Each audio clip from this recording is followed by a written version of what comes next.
Rancangan Peraturan Presiden tentang tugas TNI dalam mengatasi aksi terorisme menuai polemik. Koalisi Masyarakat Sipil untuk Reformasi Sektor Keamanan menyoroti soal rumusan kewenangan TNI yang luas dan tidak jelas, berpotensi membuka ruang bagi pelabelan terorisme terhadap kelompok masyarakat kritis, termasuk mahasiswa dan buruh. Bagaimana respons pemerintah terkait polemik ini?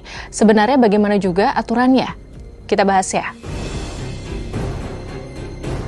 Koalisi Masyarakat Sipil untuk Reformasi Sektor Keamanan yang diantaranya terdiri dari Imparsial, Kontras, YLBHI, Setara Institut, Rabu 7 Januari 2026 menyoroti Pasal 2 Ayat 2 dan Pasal 3 draft Perpres tersebut yang memberikan mandat fungsi penangkalan kepada TNI melalui operasi intelijen, teritorial, informasi, dan operasi lainnya. Menurut Ketua YLBHI Muhammad Isnur, frasa operasi lainnya tidak memiliki batasan tafsir yang jelas. Tanpa definisi yang ketat, pasal tersebut berisiko disalahgunakan untuk memberangus kelompok kritis atas nama pemberantasan terorisme. Kekhawatiran itu berangkat dari dinamika politik pada akhir Agustus 2025 saat Presiden sempat mengidentifikasi kelompok mahasiswa pengunjuk rasa dengan stigma teroris. Selain itu, koalisi menilai pelibatan TNI dalam fungsi penangkalan dan penindakan di dalam negeri akan menciptakan tumpang tindih kewenangan dengan institusi sipil.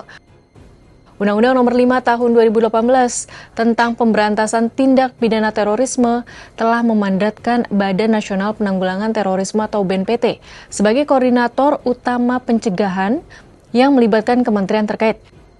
Istilah penangkalan yang digunakan dalam draft Perpres TNI juga dinilai asing dan tidak dikenal dalam rezim Undang-Undang Pemberantasan Terorisme yang menggunakan terminologi pencegahan.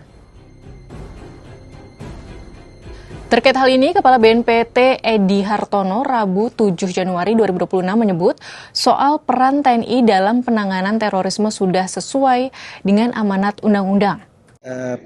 3 lembaga tuh dalam amanat undang-undang nih. Pertama BNPT sendiri, BNPT kan SOTK-nya masih yang lama tuh. Ini dalam proses, sudah tinggal tahun ini SOTK BNPT yang baru ada. Yang kedua TNI, pelibatan TNI. Yang ketiga DPR itu sebagai pengawas. Ini yang dua belum dipenuhi amanat undang-undang. Kalau TNI kan mungkin pada ancaman yang eskalasi tinggi misalkan, ya kan? Karena nih BNPT sebagai Pusdasis itu sebagai sarana Presiden untuk menentukan kebijakan dan pengerangan sumber daya. Kepala BNPT merujuk kepada Pasal 431 Undang-Undang Nomor 5 Tahun 2018 tentang pemberantasan terorisme. Dalam pasal disebut jika TNI dalam mengatasi aksi terorisme merupakan bagian dari operasi militer selain perang. Adapun ketentuan lebih lanjut mengenai pelaksanaan mengatasi aksi terorisme diatur dalam Peraturan Presiden.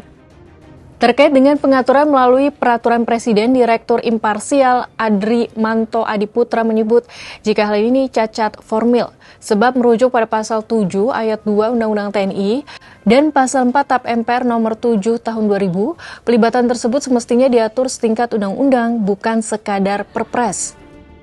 Terkait hal itu, Ardi menyebut pengaturan melalui Perpres adalah langkah yang keliru dan inkonstitusional karena memangkas mekanisme checks and balances yang seharusnya ada dalam pembentukan undang-undang.